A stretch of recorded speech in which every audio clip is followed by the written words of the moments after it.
이 돈 받고 갈 때는 제발 택시라도 타고 가요. 상견례 자리에 걸어오는 거지가 세상에 어디 있어?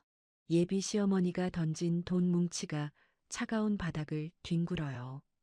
시계를 내려다보던 은채의 어머니가 5분 만에 자리에서 일어나며 단호하게 말했죠. 이 천박한 결혼 지금 이 시간부로 파혼하겠습니다. 걸어서 호텔에 왔다는 이유로 조롱당하던 모녀의 서늘한 눈빛이 예비 시댁의 숨통을 조이기 시작해요. 자신들이 발로 찬 복덩이가 거대한 산이었다는 사실을 그들은 과연 언제쯤 깨닫게 될까요? 시작하기 전에 무료로 눌러주시는 구독과 좋아요, 알림 설정은 똑순이 사랑방에 큰 힘이 됩니다. 지금 어디서 듣고 계신지 댓글 달아주세요. 그럼 지금부터 이야기를 시작하겠습니다. 쨍쨍하게 내리쬐는 오후의 햇살이 라온 호텔의 통유리창에 부딪혀 사방으로 부서져요. 지나가는 사람들의 눈이 부실 정도로 강렬한 빛이 쏟아지는 가운데 은채와 설아가 호텔 정문을 향해 나란히 발걸음을 옮깁니다. 두 사람은 화려한 장식 하나 없는 수수한 면바지에 깨끗하게 다린 셔츠 차림으로 마치 가벼운 동네 산책이라도 나온 듯한 모습이죠. 은채가 이마에 맺힌 땀방울을 손수건으로 닦아내며 엄마인 설아의 팔짱을 꼭 껴요. 은채는 긴장한 기색이 역력한 목소리로 옆을 보며 말했습니다. 엄마, 날씨가 너무 덥죠. 그냥 택시라도 타고 올 걸 그랬나 봐요. 설아가 은채의 손등을 가볍게 두드리고 인자하게 웃으며 대답했어요. 아니야, 은채야. 오랜만에 우리 딸이랑 손잡고 이 길을 걷고 싶었어. 걷다 보면 차 안에서는 못 보던 꽃들도 보이고 얼마나 좋니?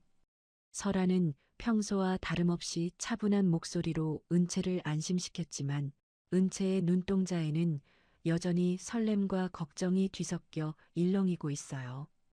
호텔 정문 앞에 다다랐을 때 요란한 타이어 마찰 소리를 내며 은색 외제차 한 대가 두 사람의 앞을 가로막듯 멈춰 섰습니다. 운전석에서 내린 발레 파킹 직원이 서둘러 뒷좌석 문을 열자 온몸에 명품 로고가 박힌 옷을 입고 화려한 보석으로 치장한 옥분이 고개를 치켜들며 내렸죠.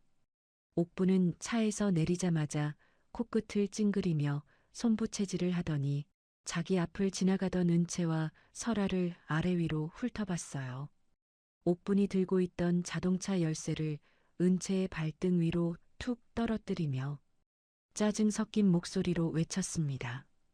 어머, 미안해서 어쩌나. 사람인 줄 몰랐네.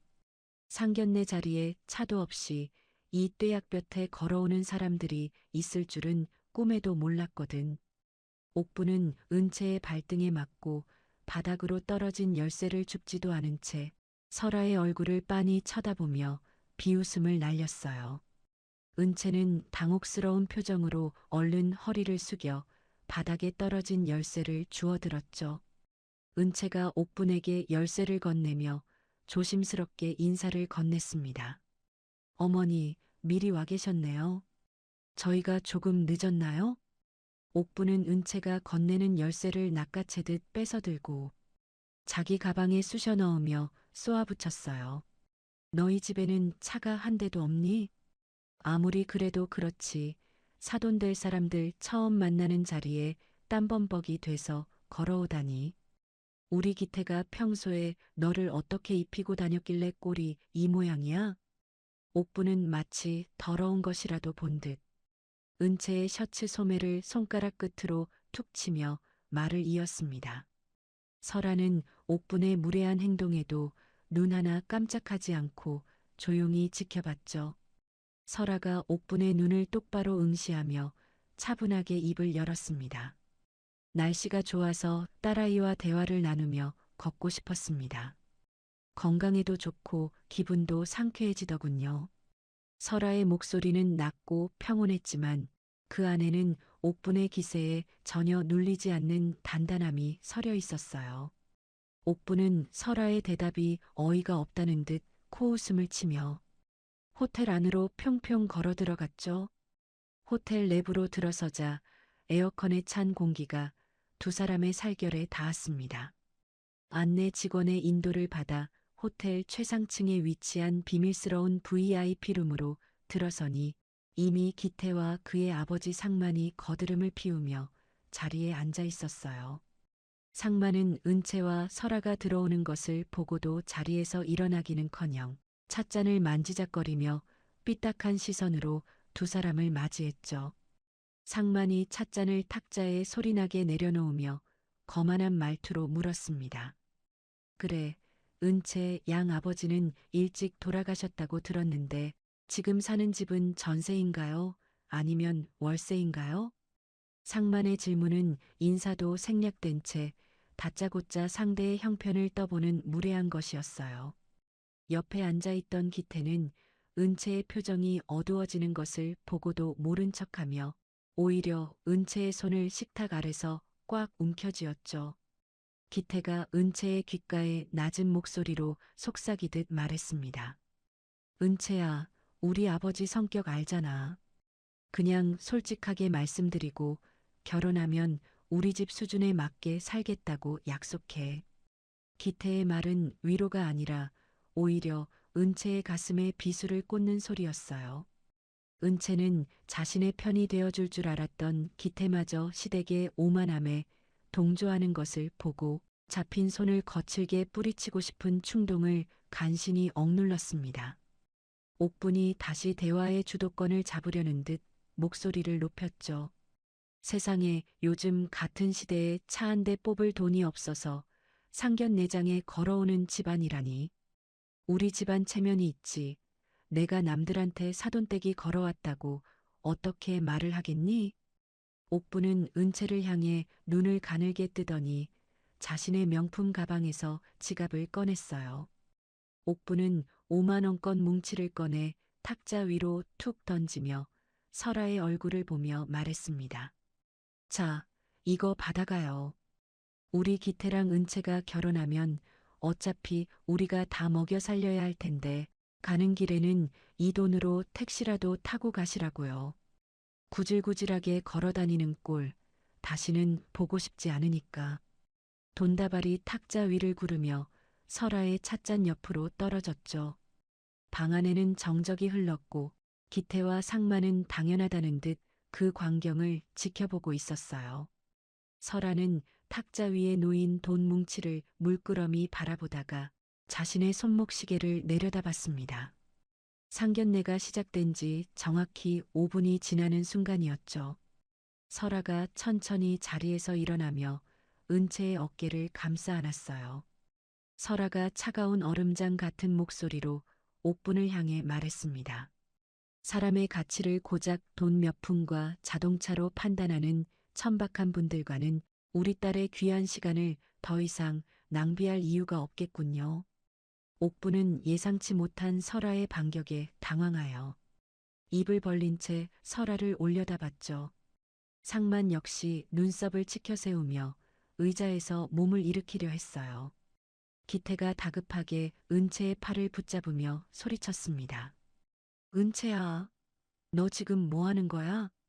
우리 어머니가 너희 생각해서 주신 돈인데 감사하다고는 못할 망정. 은채는 기태의 손을 차갑게 쳐내며 단호하게 대답했어요. 기태 씨, 당신이 방금 나를 위해 무엇을 했는지 생각해봐요. 방관하는 것도 가해라는 걸 오늘 똑똑히 알았네요. 이 결혼, 이 시간부로 끝이에요. 은채와 설아는 미련 없이 방문을 열고 밖으로 걸어나갔습니다. 복도에는 이미 설아의 연락을 받은 호텔 총지배인과 보안 요원들이 대기하고 있었죠. 지배인은 설아를 보자마자 허리를 90도로 숙이며 깍듯하게 인사했어요. 설아가 복도를 걸어가며 지배인에게 단호한 지시를 내렸습니다. 지금 이 방에 있는 사람들의 출입을 금지시키고 태산 유통과 맺은 모든 물류 계약을 당장 파기하세요. 설아의 목소리는 평소의 인자함은 온데간데 없이 거대 기업을 이끄는 우두머리의 서늘한 위엄으로 가득 찼죠.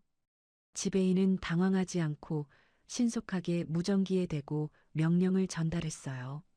설아는 복도 끝에서 주머니에 있던 전용 휴대전화를 꺼내 어디론가 전화를 걸었습니다. 설아가 수화기 너머의 상대에게 명령하며 말했어요. 나 한설아야. 태산 유통에 빌려준 자금들 오늘 안으로 전부 회수해. 먼지 하나 남기지 말고 철저하게 털어버려. 설아의 지시는 간결하고도 무거웠죠. 은채는 엄마의 낯선 모습에 놀라면서도 자신을 무시했던 자들을 향한 정당한 응징이 시작되었음을 직감했습니다. 호텔 정문으로 나오자 아까와는 비교도 할 수 없을 만큼 화려하고 압도적인 검은색 의전 차량 5대가 길게 늘어서서 두 사람을 기다리고 있었어요. 경호원들이 일제히 문을 열고 대기하자 주변을 지나던 사람들이 걸음을 멈추고 구경하기 시작했죠. 은채는 차 뒷좌석에 앉아 창밖으로 멀어지는 호텔 건물을 바라봤어요. 설아는 은채의 차가워진 손을 따뜻하게 감싸쥐며 창밖을 응시했습니다. 설아가 낮은 목소리로 읊조리듯 말했죠. 은채야, 이제 시작이다. 그들이 너를 무시했던 대가가 얼마나 처참한 것인지 뼈저리게 느끼게 해줄게. 차는 조용하면서도 빠르게 도심을 가로질러 달리기 시작했어요. 호텔 룸 안에서 여전히 자신들이 승리한 줄 알고 비웃고 있을 옥분과 상만에게 가장 잔인하고도 완벽한 파멸의 그림자가 드리우고 있었죠. 설아의 지시 한마디에 태산 유통이라는 모래성은 밑바닥부터 서서히 무너져 내릴 준비를 마쳤습니다. 은채는 엄마의 품 안에서 떨리는 숨을 몰아쉬며 결심했어요. 더 이상 누군가에게 휘둘리는 약한 딸이 아니라 자신의 자존감을 짓밟은 자들에게 당당히 맞서는 주인이 되겠다고 말이죠.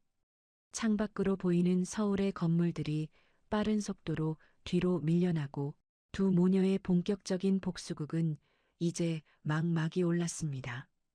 태산 유통의 몰락은 그들이 상상하는 것보다 훨씬 더 빠르고 비참하게 진행될 거예요. 은채와 설아의 차가운 눈빛은 이미 저 너머의 파멸을 향하고 있었습니다.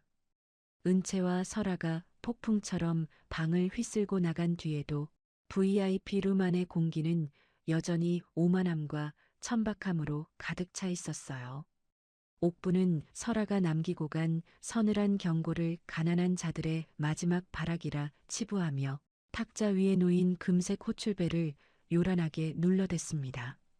옥부는 금사로 수놓인 손수건으로 입가를 우아하게 닦아내며 기태를 향해 말했죠. 기태야, 저런 무식한 사람들 말에 신경 쓸 거 하나도 없다. 어디서 못된 것만 배워와서 어른 앞에서 저렇게 행패를 부리는지 원. 당장 지배인 불러서 제일 비싼 와인이랑 디저트 다시 가져오라고 해라. 우리 기분 잡친 거 보상받아야 하지 않겠니? 기태는 은채가 떠난 문 쪽을 잠시 멍하니 바라봤어요.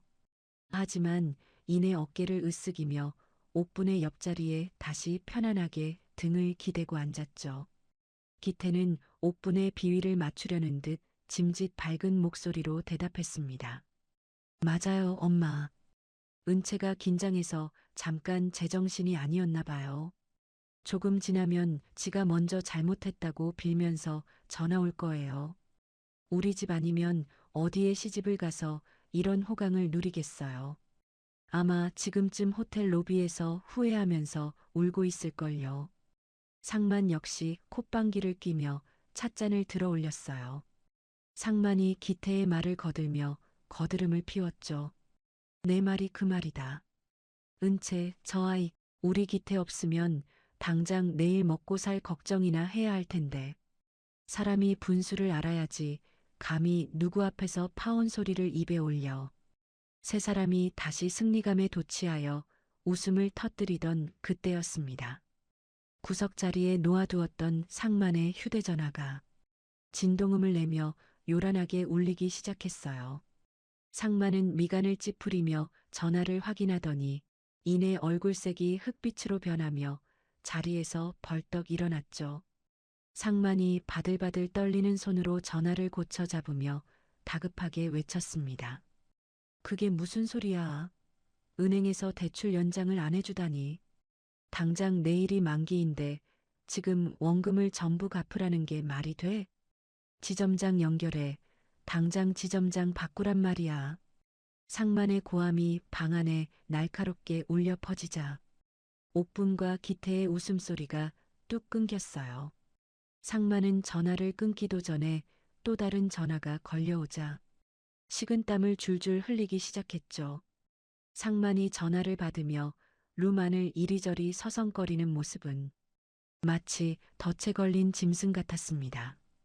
옆에서 지켜보던 옥분이 상만의 소매를 거칠게 붙잡으며 불안하게 물었어요. 여보, 무슨 일이에요? 은행에서 갑자기 왜 그런데요? 우리가 거래한 지가 몇 년인데 그럴 리가 없잖아요. 상만은 옥분의 손을 귀찮다는 듯 거칠게 뿌리치며 탁자를 주먹으로 쾅 내리쳤죠. 상만이 거친 숨을 몰아쉬며 기태와 옥분을 번갈아 보고 소리쳤습니다. 은행뿐만이 아니야. 우리 회사 주거래처인 설원 물류에서도 지금 당장 모든 계약을 해지하겠다고 통보가 왔단 말이야. 물류가 막히면 우리 회사는 하루도 못 버티고 부도가 난다고. 이게 도대체 어떻게 된 일이야? 방 안의 공기가 순식간에 차가운 공포로 뒤덮였어요. 상만이 정신없이 전화를 돌리는 사이 룸문이 거칠게 열렸죠. 호텔 총지배인이 건장한 보안 요원 2명을 대동하고 방 안으로 들어왔습니다. 지배인의 얼굴에는 아까의 공손함은 찾아볼 수 없었어요. 오히려 범죄자를 취조하는 형사처럼 차갑고 사무적인 표정뿐이었죠. 지배인이 상만 앞에 서서 짧게 목례하며 말했습니다. 고상만 대표님, 죄송하지만 지금 즉시 이 방에서 나가주셔야겠습니다. 저희 회장님의 특별 지시로 태산 유통 관계자분들은 본 호텔의 모든 구역에서 영구 출입 금지 조치되셨습니다. 옥분이 자리를 박차고 일어나 지배인의 가슴팍을 사정없이 밀치며 소리를 질렀어요. 이게 무슨 무례야. 내가 여기서 쓴 돈이 얼마인데 감히 누구더러 나가라는 거야. 당신들 미쳤어? 당장 지배인 윗사람 불러와. 내가 가만 안 둘 테니까. 지배인은 옥분의 발악에도 눈썹 하나 까딱하지 않은 채 보안 요원들에게 눈짓을 보냈죠. 지배인이 옥분을 차갑게 내려다보며 덧붙였어요. 이미 귀하의 모든 신용카드와 법인카드는 정지 상태로 확인되었습니다. 오늘 드신 식사 비용과 룸 예약비 합쳐서 500만 원입니다. 지금 즉시 현금으로 결제해 주셔야겠고, 그렇지 않으면 경찰을 불러 무전 취식으로 신고하겠습니다. 상만과 옥분은 머리를 망치로 한 대 맞은 듯 멍한 표정으로 서로를 쳐다봤어요. 기태가 다급하게 은채에게 전화를 걸기 위해 휴대전화를 꺼내 번호를 눌렀죠. 하지만 수화기 너머에서는 번호가 존재하지 않거나 수신이 차단되었다는 기계적인 안내 멘트만 차갑게 반복될 뿐이었습니다. 기태가 휴대전화를 바닥에 내팽개치며 머리를 쥐어뜯었어요. 결국 옥분이 그토록 자랑하던 한정판 명품 가방이 호텔 측에 담보로 잡혔죠. 세 사람은 보안 요원들의 손에 팔을 붙잡힌 채 로비로 쫓겨나듯 밀려났습니다. 한편 도심이 한눈에 내려다 보이는 설원그룹 소유의 펜트하우스 안이에요. 은채는 거실의 커다란 창밖으로 펼쳐진 노을 풍경을 보며 아직도 이 상황이 꿈만 같았죠. 설아는 소파에 편안하게 앉아 차를 한 모금 마시며 그런 딸을 대견하게 바라봤어요. 설아가 찻잔을 탁자에 내려놓으며 은채에게 천천히 다가와 말했습니다. 은채야, 많이 놀랐지. 너에게 미리 말하지 못한 건 진심으로 미안하구나. 하지만 저런 사람들은 네가 누구인지 알기 전까지 절대로 본성을 고치지 않는단다. 네가 겪은 수모, 엄마가 다 갚아줄 거니까 너무 걱정하지 마라. 은채는 엄마의 따뜻한 손을 꼭 잡으며 조금은 떨리는 목소리로 물었죠. 엄마, 정말 우리가 태산 유통을 저렇게 한순간에 무너뜨릴 수 있는 거예요? 저는 그냥 엄마랑 평범하게 사는 줄로만 알았는데 설원그룹이 우리 집안 거였다니 아직도 심장이 두근거려요. 설아는 은채의 머리칼을 부드럽게 넘겨주며 눈빛을 반짝였어요. 내 아빠가 피땀 흘려 세운 회사가 바로 이 설원그룹이야.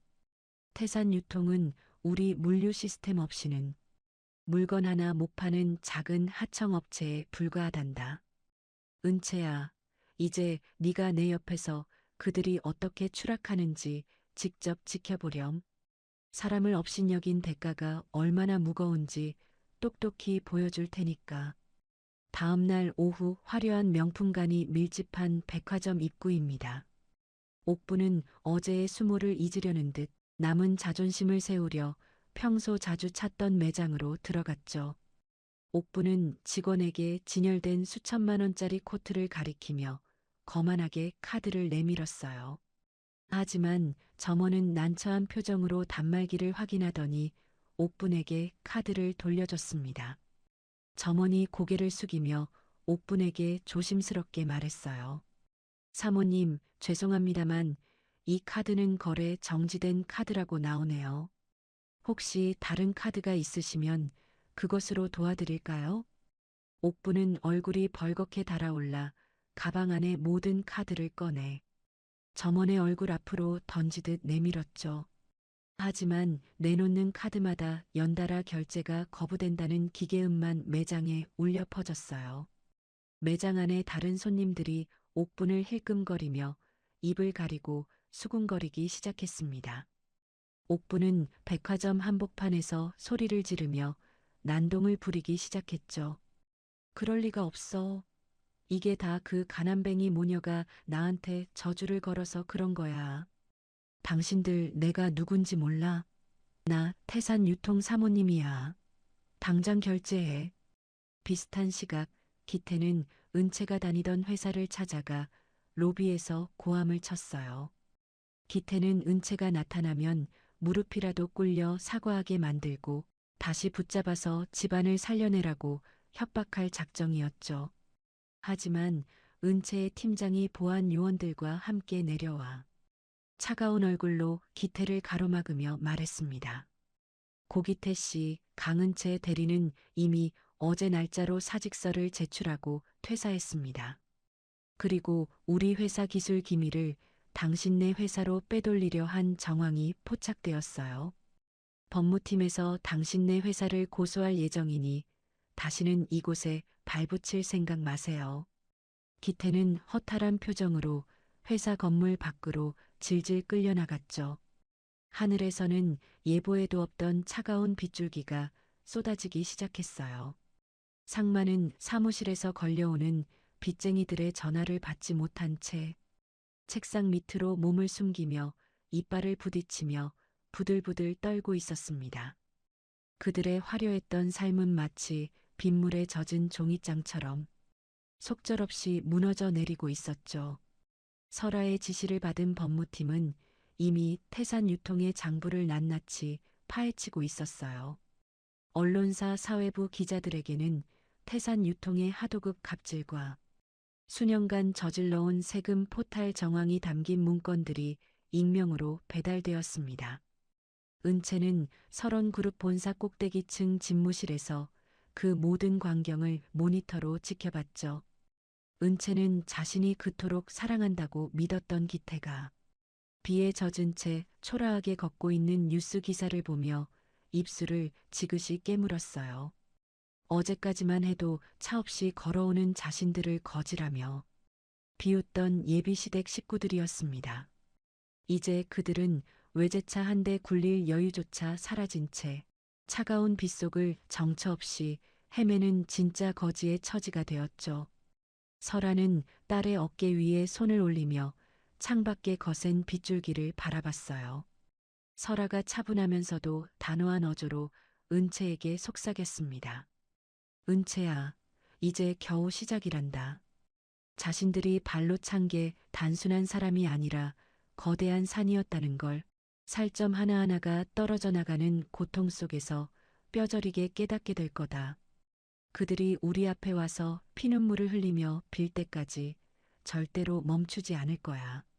빗줄기는 점점 더 굵어져 도심의 모든 소음을 집어삼킬 듯 쏟아졌죠.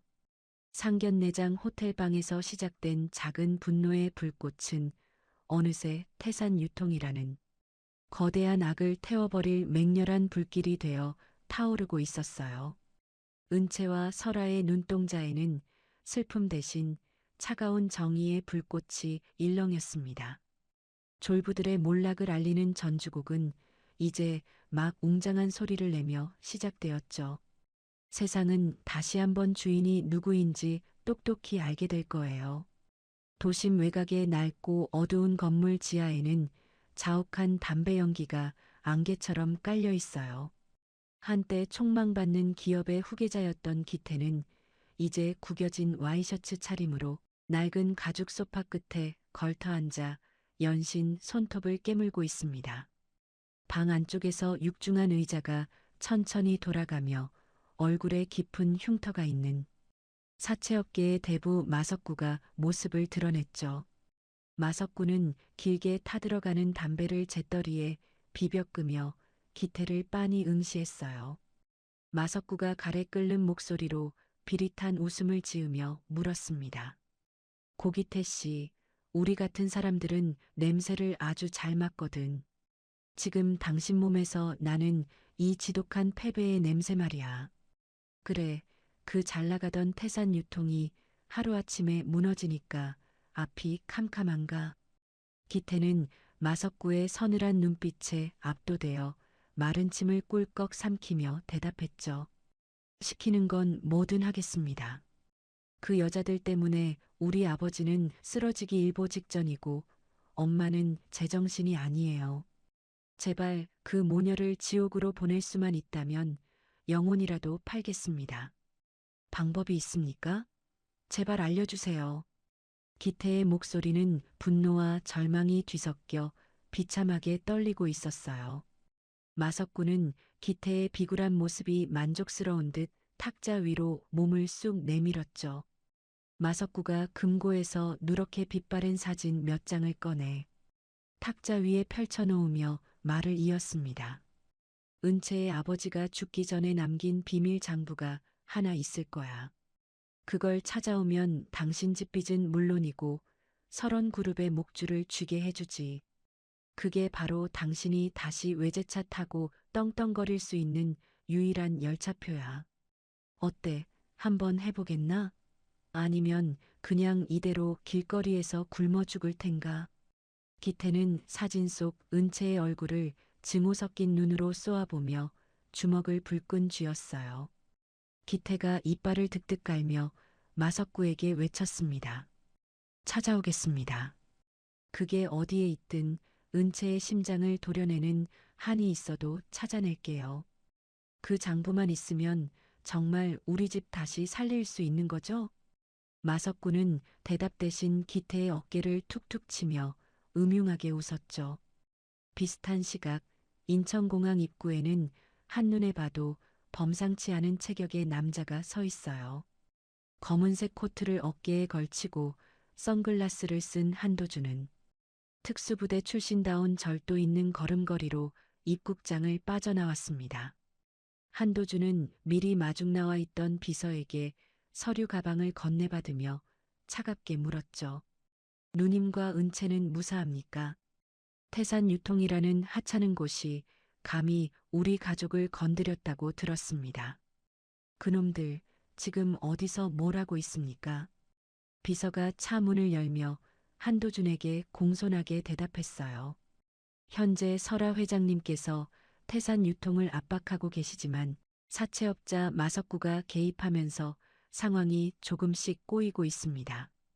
특히 은채 아가씨를 노리는 움직임이 포착되고 있습니다. 한도준은 선글라스를 벗어 주머니에 넣으며 매서운 눈빛을 빛냈죠. 한도준은 차 뒷좌석에 앉아 은채의 아버지가 남긴 낡은 일기장을 펼쳐들었어요. 한도준이 창밖을 응시하며 낮은 목소리로 음조리듯 말했습니다. 누님은 법과 정의를 믿으시겠지만 나는 내 방식대로 끝내겠습니다. 우리 매형을 죽음으로 몰아넣었던 자들이 아직 살아있다는 게 놀랍군요. 그들의 숨통을 끊어놓는 건 법전이 아니라 바로 내 손이 될 겁니다. 며칠 뒤 저녁, 은채는 홀로 집으로 돌아가는 길에 누군가 자신을 미행한다는 느낌을 받았죠. 어두운 골목길을 지날 때마다 들려오는 규칙적인 발소리에 은채의 심장이 요동쳤어요. 그때 전신주 뒤에서 기태가 갑자기 나타나 은채의 앞을 가로막았습니다. 기태는 예전의 다정한 모습은 온데간데 없이 눈이 휑하게 패인 몰골로 은채의 양어깨를 강하게 움켜잡았죠. 기태가 은채의 얼굴 가까이 자신의 얼굴을 들이밀며 소리쳤어요. 은채야, 제발 나 좀 살려줘. 네가 설원그룹 딸이라는 거 이제 다 알았으니까 우리 예전으로 돌아가자. 내가 다 잘못했어. 엄마가 했던 말들도 다 취소할게. 네가 엄마한테 말해서 우리 집 지원 좀 해주면 안 될까? 은채는 기태의 몸에서 나는 지독한 담배 냄새와 광기에 질려 그를 강하게 밀쳐냈습니다. 은채가 차가운 시선으로 기태를 바라보며 단호하게 대답했어요. 기태 씨, 우리 사랑은 상견례 날 그 호텔룸에서 당신이 방관할 때 이미 죽었어요. 이제 와서 사랑을 구걸하는 게 정말 구역질 나고 끔찍하네요. 내 몸에 손대지 마세요. 더 이상 내 앞에 나타나면 경찰에 신고할 거예요. 기태는 은채의 거절에 얼굴을 흉측하게 일그러뜨리며 다시 달려들었죠. 네가 감히 나를 버려? 내 아빠가 남긴 장부, 그거 어디 있어? 그거 당장 내놓으란 말이야. 그거 없으면 나 죽는단 말이야. 은채는 기태의 횡설수설하는 모습에 겁이 났지만 침착하게 주머니 속 호신용 스프레이를 꺼내 들었어요. 은채가 뒤로 물러나며 기태를 향해 외쳤습니다. 장부라니, 그게 무슨 소리예요? 미쳤으면 곱게 미쳐요. 당장 비키지 않으면 쏠 거예요. 비키라고요. 은채는 기태가 주춤하는 사이 빠른 걸음으로 골목을 빠져나와 큰 길로 달려나갔죠. 다음 날 아침 설원그룹 본사 로비에는 평화 대신 폭풍이 몰아쳤어요. 마석구가 매수한 부패한 검찰 수사관들이 수십 명이나 들이닥쳤습니다. 그들은 설아의 집무실 문을 거칠게 발로 차며 들어와 압수수색 영장을 내밀었죠. 수사관 중 한 명이 설아의 책상 위에 있던 서류들을 바닥으로 쓸어버리며 말했어요. 한설아 회장님, 당신을 공금 횡령 및 비자금 조성 혐의로 긴급 체포합니다. 이미 모든 증거가 확보되었으니 순순히 수갑차고 따라오시는 게 좋을 겁니다. 설아는 갑작스러운 상황에도 당황하지 않고 천천히 자리에서 일어났습니다. 하지만 수사관들이 설아의 가느다란 손목에 차가운 수갑을 채우는 순간 밖에서 달려온 은채는 비명을 지르며 엄마를 향해 달려갔죠. 은채가 수사관의 팔을 붙잡으며 울먹이는 목소리로 소리쳤어요. 이게 무슨 짓이에요? 우리 엄마가 무슨 잘못을 했다고 수갑까지 채워요? 당장 이거 풀어요. 우리 엄마는 아무 죄도 없단 말이에요.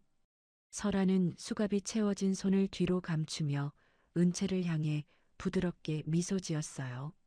설아가 은채의 눈을 똑바로 응시하며 차분하게 말했습니다. 은채야, 당황하지 말고 내 말 잘 들어라. 잠깐 오해가 있어서 조사받으러 가는 것뿐이니 너는 회사를 지키고 있거라. 도준이 삼촌이 곧 올 테니 절대로 울지 말고 당당하게 있어야 한다. 설아가 연행되는 광경을 지켜보던 옥부는 회사 로비 한복판에서 춤이라도 출 듯 날뛰었죠. 옥부는 미리 준비해온 음식물 쓰레기 봉투를 은채의 발등 위에 던지며 소리쳤어요. 이 도둑년들아, 남의 집안 풍비박산 내더니 꼴 좋다. 너희 엄마 감옥에서 평생 썩게 될 테니까 너도 각오해라. 이게 다 우리 기태 눈에서 피눈물 나게 한 대가니까 똑똑히 기억해. 옥분의 폭언에 주변 직원들이 수군거리기 시작했고 은채는 수치심에 몸을 떨었습니다. 그때 뒤에서 나타난 한도준이 은채의 어깨를 묵직하게 감싸쥐었죠. 한도준은 옥분을 매서운 눈빛으로 쏘아보더니 주머니에서 낡은 은색 시계 하나를 꺼내 은채의 손바닥 위에 올려줬어요. 한도준이 은채의 귓가에 낮은 목소리로 속삭이며 말했습니다. 은채야, 이건 내 아빠가 생전에 가장 아끼던 시계다. 어떤 시련이 와도 멈추지 말고 앞으로 나아가라는 뜻으로 내게 맡기신 거야. 삼촌이 왔으니 이제 네가 올 차례는 끝났다. 저 무례한 여편네와 그 아들놈이 지옥 구경을 하게 해주마. 한도준은 옥분에게 다가가 차가운 목소리로 경고했죠. 입 조심하십시오. 그 입에서 나오는 오물들이 조만간 당신의 목을 조르게 될 겁니다. 지금 당장 여기서 꺼지지 않으면 법이고 뭐고 내 방식대로 처리하겠습니다. 한도준의 살벌한 기세에 눌린 옥부는 웅얼거리며 도망치듯 회사를 빠져나갔어요. 한편 어두운 취조실 안에서 설아는 홀로 철제 의자에 앉아 있었습니다. 맞은편에 앉은 부패한 수사관이 담배 연기를 설아의 얼굴에 내뿜으며 비아냥거렸죠. 한 회장님, 이제 그만 포기하고 실토하시죠. 마석구 씨가 이미 당신의 비자금 장부를 다 제출했어요. 당신이 죽은 남편 명의로 돈 세탁했다는 거 우리가 모를 줄 압니까? 순순히 불면 형량이라도 줄여줄 텐데 왜 이렇게 고집을 부려요? 설아는 얼굴에 닿는 담배 연기에도 미동도 하지 않고 수사관을 빤히 쳐다봤어요. 설아가 입가에 옅은 미소를 띠며 차분하게 대답했습니다. 수사관님, 사냥개는 주인을 잘 골라야 하는 법입니다. 지금 당신이 물고 있는 게 고기가 아니라 뜨거운 숯덩이라는 걸 곧 알게 될 텐데 그때 가서 입안이 다 타버려도 나를 원망하지 마십시오. 내 딸과 동생이 지금 밖에서 당신의 목줄을 찾고 있을 테니까요. 설아의 목소리는 취조실의 차가운 벽에 부딪혀 서늘하게 울려 퍼졌죠. 밖에서는 마석구가 기태를 옆에 끼고 비릿한 웃음을 지으며 설원그룹의 주가가 폭락하는 전광판 화면을 지켜보고 있었어요. 기태는 이제 다 끝났다며 샴페인을 터뜨리려 했지만 마석구의 눈은 이미 설원그룹이라는 거대한 먹잇감을 통째로 삼킬 탐욕으로 번들거렸습니다. 보이지 않는 곳에서 한도준과 은채의 반격이 시작되고 있다는 사실을 그들은 아직 꿈에도 모른 채 승리의 축배를 들 준비를 하고 있었죠. 어두운 구름이 설원그룹 위를 덮고 있었지만 그 구름 뒤에는 더 강력한 번개를 품은 폭풍우가 태산 유통을 향해 몰려오고 있었어요. 은채는 아빠의 시계를 꽉 움켜쥐며 결연한 눈빛으로 창밖을 바라봤습니다. 엄마인 설아가 수갑을 찬 채 검찰청 안으로 끌려 들어간 뒤 은채는 차가운 대리석 복도 의자에 홀로 앉아 끊임없이 떨리는 손을 맞잡았어요. 복도 끝에서 불어오는 서늘한 바람은 은채의 얇은 셔츠를 파고들었고 유리창을 때리는 빗소리는 마치 은채의 심장을 채찍질하는 소리처럼 들려왔습니다.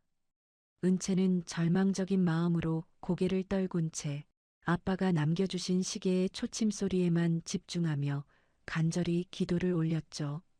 그때 멀리서 낡은 운동화가 바닥을 구르는 소리가 들리더니 누군가 은채의 어깨 위에 따뜻한 외투를 덮어주며 곁에 앉았어요. 은채가 고개를 들자 그곳에는 어린 시절 은채를 지켜주겠노라 약속했던 초등학교 동창이자 천재적인 해커로 성장한 제이가 서 있었습니다. 제이가 은채의 젖은 머리카락을 조심스럽게 쓸어 넘겨주며 낮은 목소리로 속삭였죠. 은채야, 늦어서 미안해. 내 소식 듣자마자 마석구 그 인간이 쓰는 서버부터 통째로 털어버렸어. 너까지 기운 잃으면 설아 아주머니는 정말 큰일 나. 내가 찾은 거 한번 볼래? 이게 바로 네가 기다리던 희망이 될 거야. 은채는 제이가 건네는 캔커피의 온기를 느끼며 억눌렀던 눈물을 터뜨렸어요.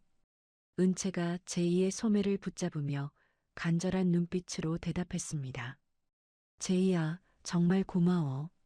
나 정말 아무것도 못하고 엄마가 죄인 취급받는 걸 지켜만 봐야 하는 줄 알았어. 우리 엄마 평생 남한테 해끼친 적 없는 분인 거 너도 잘 알잖아. 마석구랑 그 예비시댁 식구들, 내가 절대로 가만두지 않을 거야. 그들이 꾸민 이 추악한 연극을 내가 직접 끝내버리고 싶어. 제이는 자신의 노트북을 펼쳐 은채의 눈앞에 가져다 대며 자신만만한 미소를 지었죠. 화면에는 마석구와 태산 유통의 고상만이 주고받은 은밀한 문자 메시지와 비자금 세탁 경로가 복잡한 그물망처럼 얽혀 있었어요. 제이가 화면 속 특정 문구를 가리키며 손가락으로 툭툭 치며 설명했습니다. 이것 봐. 마석구가 수사관들에게 뇌물을 먹인 날짜랑 계좌번호까지 다 잡혔어. 그리고 설아 아주머니에게 덮어 씌운 횡령 장부가 사실은 마석구가 가짜로 만든 파일이라는 증거도 확보했지. 이걸 검찰에 들이밀면 아주머니는 지금 당장이라도 걸어 나오실 수 있어. 은채는 제이의 노트북 화면을 뚫어지게 바라보며 입술을 지그시 깨물었죠. 그때 검사실 문이 열리며 한도준이 굳은 표정으로 걸어 나왔어요. 은채가 다급하게 자리에서 일어나 한도준의 앞을 가로막으며 물었습니다. 삼촌, 엄마는요? 엄마 어떻게 되는 거예요? 여기 제이가 찾은 증거들이 다 있어요. 마석구가 가짜 장부를 만들어서 엄마를 함정에 빠뜨린 거래요. 한도준은 제이가 보여주는 자료들을 꼼꼼하게 훑어보더니 매서운 눈빛을 빛내며 이동식 저장 장치를 건네받았죠. 한도준이 은채의 떨리는 어깨를 묵직한 손으로 다독이며 말했어요. 은채야, 고생 많았다. 제이 군도 정말 대단한 일을 해냈군. 이 자료라면 부패한 검사놈들의 입을 다물게 하는 수준이 아니라 그놈들 목줄까지 한꺼번에 날려버릴 수 있겠어. 내가 지금 당장 차장검사 방으로 가서 단판을 지을 테니 너는 여기서 엄마 맞이할 준비나 하고 있거라. 한도준은 자료를 들고 다시 검사실 안으로 당당하게 걸어 들어갔습니다. 잠시 뒤 안에서 고성이 오가더니 수사관들이 당황하며 서류 뭉치를 들고 분주하게 움직이는 소리가 복도까지 새어나왔죠. 은채는 기적 같은 상황에 가슴을 쓸어내리며 제이의 손을 꼭 잡았어요. 얼마나 시간이 흘렀을까 굳게 닫혔던 철문이 열리며 수척해진 모습의 설아가 교도관의 안내를 받으며 밖으로 걸어 나왔습니다. 은채는 비명을 지르며 엄마를 향해 달려가 품에 안겼죠. 엄마, 정말 괜찮은 거예요? 나 정말 엄마 잘못되는 줄 알고 얼마나 무서웠는지 몰라요. 제이랑 삼촌이 증거 다 찾아서 이제 다 해결됐어요. 설아는 은채의 등을 부드럽게 쓸어내리며 깊은 안도의 한숨을 내쉬었어요. 설아가 은채의 얼굴에 묻은 눈물을 닦아주며 차분하게 말했습니다. 그래, 은채야. 삼촌이랑 내 친구 덕분에 무사히 풀려났구나. 하늘이 무너져도 솟아날 구멍은 있다더니 우리 은채가 엄마를 구하기 위해 큰일을 해냈어. 이제 나를 함정에 빠뜨린 대가가 얼마나 혹독한 것인지 그 천박한 인간들에게 똑똑히 가르쳐줄 시간이 온 것 같구나. 석방된 설아와 은채는 곧바로 제이의 비밀 작업실로 이동했죠. 제이는 은채 아빠의 유언장에 숨겨진 마지막 암호를 풀어내어 태산 유통의 모든 지분을 일시에 회수할 수 있는 위임장이 보관된 금고 위치를 찾아냈어요. 은채는 창고 구석에 놓인 낡은 금고를 열어 서류 뭉치를 꺼내 들었습니다. 은채가 서류를 품에 안고 설아를 바라보며 비장하게 말했죠. 엄마, 이제 제가 직접 나설게요. 더 이상 엄마 뒤에 숨어서 보호만 받는 딸로 살지 않겠어요. 태산 유통을 무너뜨리고 그들이 우리에게 했던 모욕을 만배로 돌려주기 위해 제가 직접 경영 전면에 서고 싶어요. 우선 그들이 믿고 있는 마석구의 자금줄부터 끊어버릴게요. 설아는 딸의 성숙하고 단호한 모습을 대견하게 바라보며 고개를 끄덕였어요. 설아가 은채의 손목에 있는 아빠의 시계를 가리키며 엄숙하게 말했습니다. 내 아빠가 너를 지켜보고 계실 거다. 제이야, 태산 유통의 주식 현황을 실시간으로 감시해다오. 은채야, 너는 내일 아침 주식 시장이 열리자마자 그들의 숨통을 끊어놓을 거대한 공격을 시작하거라. 자신들이 발로 찬 게 단순한 사람이 아니라 거대한 산이었다는 걸 알려주자꾸나. 다음 날 오전, 옥부는 설아가 구속된 줄로만 알고 자신의 허름한 지하방에서 기태와 함께 김칫국을 마시고 있었죠. 옥분이 낡은 선풍기 바람을 쐬며 기태에게 신나서 말했어요. 기태야, 이제 다 끝났다. 그 가난뱅이 모녀는 이제 감옥에서 평생 나오지 못할 거야. 마석구 씨가 조만간 우리한테 설원그룹 지분도 좀 나눠준다고 했으니까 우리 다시 그 펜트하우스로 들어갈 준비나 하자꾸나. 벌써 생각만 해도 입가에 웃음이 번져서 살 수가 없네. 기태 역시 비릿한 웃음을 지으며 외제차 카탈로그를 뒤적이고 있었습니다. 기태가 옥분의 어깨를 주무르며 가벼운 목소리로 대답했죠. 그럼요, 엄마. 은채 그년이 감히 우리를 무시하더니 꼴 좋게 됐죠. 제가 이번에 차 뽑으면 엄마 제일 먼저 태워드릴게요. 상견례 때 당했던 거 몇 배로 갚아줘야죠. 이제 우리 인생에 걷는 일 따위는 다시는 없을 거예요. 그때 옥분의 휴대전화가 요란하게 울리기 시작했어요. 옥분은 화면에 뜬 은채의 이름을 확인하고는 기세등등하게 전화를 받으며 소리쳤습니다. 어머, 은채 너니? 아직도 밖을 돌아다니고 있었어? 경찰들이 너는 안 잡아가든? 내 엄마 면회는 다녀왔니? 그 나이에 차가운 옥밥 드시느라 고생이 많으시겠어. 전화기 너머로 들려오는 은채의 목소리는 옥분의 예상과 달리 얼음장처럼 차갑고 서늘하기만 했죠. 은채가 한자 한자 힘주어 옥분에게 통보하며 말했어요. 아줌마 꿈 깨세요. 우리 엄마 방금 무혐의로 풀려나셨거든요. 오히려 지금 검찰에 끌려가고 있는 건 당신들이 믿던 마석구와 당신들 회사를 사기로 집어삼키려던 수사관들이에요. 그리고 지금 당장 텔레비전 뉴스 좀 보시죠. 당신네 태산 유통이 누구 손으로 넘어갔는지 똑똑히 확인하라고요. 옥부는 전화를 든 채 사색이 되어 낡은 텔레비전을 켰습니다. 뉴스 화면에는 태산 유통의 주식이 설원그룹에 의해 적대적 인수가 완료되었다는 속보가 긴박하게 흐르고 있었죠. 상만이 운영하던 회사의 간판이 내려가고 설원그룹의 로고가 붙는 광경이 화면 가득 비춰졌어요. 기태는 들고 있던 카탈로그를 바닥에 떨어뜨린 채 바르르 떨기 시작했습니다. 은채는 전화기를 귀에 댄 채 펜트하우스 창밖을 내려다보며 말을 이어갔죠. 이제 당신들이 길거리에 나앉을 시간이에요. 걸어오는 게 가난해 보인다고요?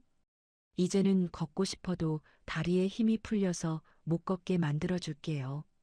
당신들이 비웃었던 우리 엄마와 나의 방식, 이제부터 시작이니까. 절대로 정신 잃지 말고 똑똑히 지켜보세요. 옥부는 전화기를 떨어뜨리고 바닥에 주저앉아 오열하기 시작했어요. 기태는 옥분의 비명소리를 들으며 머리를 쥐어뜯었지만 이미 늦은 후였죠. 절망 속에서 만난 제이라는 희망과 한도준의 결단력 그리고 은채의 차가운 분노가 합쳐져 거대한 반격의 파도를 만들어냈어요. 태산 유통이라는 모래성은 이제 완전히 파도에 휩쓸려 흔적도 없이 사라졌습니다. 은채는 전화를 끊고 옆에 서 있는 설아를 향해 환하게 미소 지었죠. 설아는 딸의 손을 꼭 잡으며 부드러운 눈빛으로 은채를 응시했어요. 설아가 은채의 용기에 박수를 보내며 따뜻하게 말했습니다. 은채야, 정말 장하구나. 이제 우리가 잃어버렸던 모든 것들을 제자리로 돌려놓을 때다. 진정한 품격이 무엇인지 저들에게 남은 인생 동안 똑똑히 보여주자꾸나. 세상은 가진 자가 아니라 지키는 자의 것이라는 걸 말이야. 제이는 노트북을 덮으며 두 모녀를 향해 엄지손가락을 치켜 세웠죠. 어두웠던 밤은 가고 창밖으로는 어느덧 찬란한 아침 해가 떠오르고 있었어요. 은채와 설아의 눈동자에는 더 이상 눈물이 아닌 승리자의 당당함과 새로운 미래를 향한 희망이 가득 차올랐습니다. 몰락의 끝에서 시작된 이들의 반격은 이제 가장 화려한 성공의 정점을 향해 거침없이 나아가고 있었죠. 태산 유통 일가족의 절규는 도심의 소음 속으로 허망하게 흩어져 갔어요. 태산 유통의 운명을 결정지을 임시 주주총회가 열리는 날 아침, 강남 한복판에 위치한 본사 강당 앞은 이른 시간부터 취재진과 몰려든 인파로 북새통을 이루었어요. 검은색 대형 세단에서 내린 상마는 빳빳하게 풀을 먹인 셔츠 깃을 고쳐 세우며 자신을 향해 터지는 플래시 세례를 마치 훈장이라도 되는 양 거만하게 받아냈습니다. 옆에 선 옥부는 보란듯이 가장 아끼던 악어 가죽 가방을 팔에 걸고 번쩍이는 다이아몬드 반지를 낀 손으로 입가를 가리며 비릿한 웃음을 지었죠. 옥분이 강당 입구에 레드카펫을 밟으며 상만의 귀에 대고 의기양양하게 속삭였어요. 여보, 오늘만 지나면 그 건방진 모녀는 영영 끝이에요. 마석구 씨가 지분 정리를 다 끝냈다고 확답을 줬으니 이제 우리가 설원그룹의 주인 자리에 앉는 것도 시간 문제 아니겠어요? 상만이 구두 굽소리를 요란하게 내며 강당 안으로 위풍당당하게 들어서며 대답했습니다. 당연하지. 감히 우리 태산 유통을 건드린 대가가 얼마나 무서운 것인지 오늘 이 자리에 모인 주주들 앞에서 똑똑히 본때를 보여줄 거야. 그 가난뱅이 모녀, 지금쯤 검찰청 구석진 방에서 서로 붙잡고 질질 짜며 후회하고 있겠지. 상만과 옥부는 강당 정중앙에 마련된 상석에 앉아 자신들을 지켜보는 주주들을 향해 마치 왕이라도 된 듯 거만한 시선을 보냈죠. 하지만 주총 시작을 알리는 종소리가 날카롭게 울려 퍼지는 순간 강당 뒷문이 부서질 듯 활짝 열리며 은채가 당당한 발걸음으로 들어섰어요. 은채는 상견례 때의 수수했던 모습은 흔적조차 찾을 수 없을 만큼 최고급 남색 정장에 아빠의 유품인 은색 시계를 차고 좌중을 압도하는 기운을 내뿜었습니다. 은채가 수많은 사람의 시선을 한몸에 받으며 단상 위로 성큼성큼 올라가 마이크를 잡았죠. 은채가 상만과 옥분을 뚫어지게 노려보며 단호한 목소리로 외쳤어요. 태산 유통의 주주 여러분, 그리고 관계자 여러분, 안녕하십니까? 저는 오늘 설원그룹의 공식 대리인이자 태산 유통의 지분 51%를 확보한 최대 주주로서 이 자리에 섰습니다. 강당 안은 순식간에 찬물을 끼얹은 듯 정적이 감돌았고 상만은 믿기지 않는 소리에 얼굴이 붉게 달아올라 자리에서 벌떡 일어났어요. 상만이 덜덜 떨리는 손가락으로 은채를 가리키며 삿대질을 하고 소리를 질렀습니다. 네가 여기가 어디라고 감히 나타나서 헛소리를 짓거려. 지분 51%라니 그게 가당키나 한 소리냐. 보안 요원들, 저 미친년이 주총장을 어지럽히고 있는데 당장 끌어내지 않고 뭐 하는 거야. 은채는 상만의 고함에도 눈 하나 깜짝하지 않고 여유롭게 리모컨을 눌렀죠.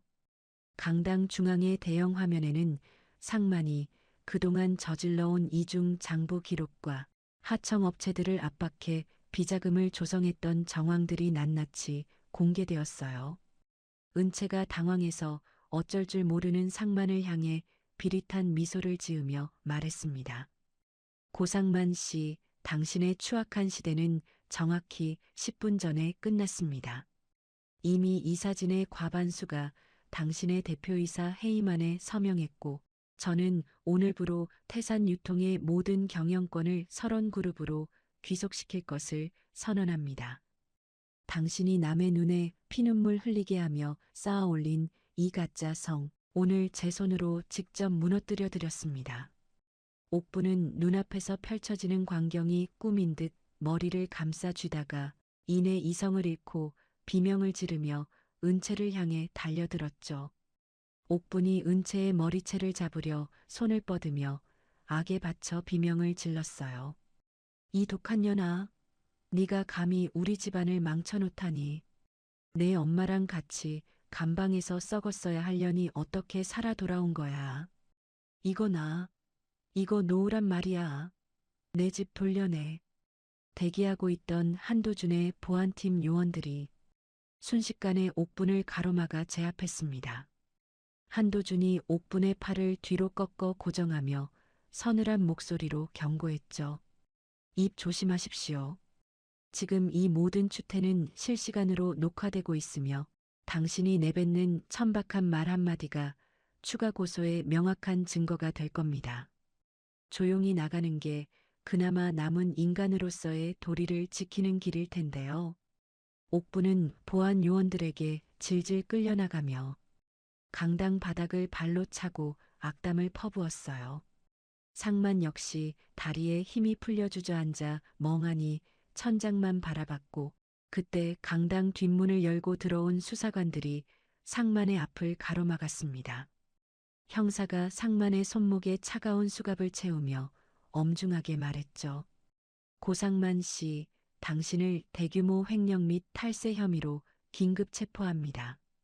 이미 모든 증거는 설원그룹 측으로부터 완벽하게 제출받았습니다. 변호사를 선임할 권리가 있으니 순순히 동행하시죠. 상만은 수갑찬 손을 가리려 애쓰며 비참한 몰락의 길로 끌려나갔어요. 강당 밖에서는 그동안 태산 유통의 갑질에 시달렸던 사장님들이 상만과 옥분을 향해 분노 섞인 소금을 뿌리며 욕설을 퍼부었죠. 모든 소란이 정리된 후 설아는 은채의 손을 따뜻하게 감싸주며 환하게 웃었어요. 설아가 은채의 대견한 모습에 눈시울을 붉히며 다정한 목소리로 속삭였습니다. 은채야, 정말 고생 많았다. 저들이 너를 비웃던 그 호텔방에서 시작된 응어리가 오늘 네가 이룬 이 당당한 승리로 드디어 깨끗하게 씻겨나갔구나. 이제 무거운 짐은 삼촌에게 맡기고 우리 딸이 제일 좋아하는 밥이나 먹으러 가자. 두 모녀는 화려한 호텔 식사 대신 은채가 어릴 적부터 엄마와 자주 가던 낡고 허름한 시장 골목의 국밥집을 찾았죠. 김이 모락모락 나는 뜨거운 국밥 두 그릇을 가운데 두고 앉아 은채와 설아는 그동안의 긴장감을 내려놓고 맛있게 수저를 들었어요. 은채가 고기 한 점을 듬뿍 떠서 엄마의 숟가락 위에 올려주며 밝게 웃었습니다. 엄마, 비싼 스테이크보다 이 뜨끈한 국밥이 100배는 더 맛있네요. 오늘 상만이랑 옥분이 표정 보셨어요? 자신들이 믿었던 세상이 무너지는 걸 보는 표정이 정말 속이 다 시원하더라고요.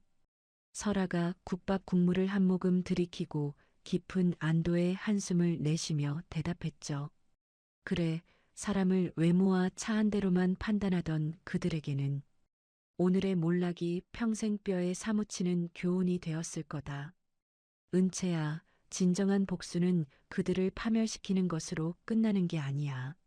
네가 그들보다 훨씬 더 품격 있고 행복하게 사는 모습을 보여주는 게 진짜 승리란다.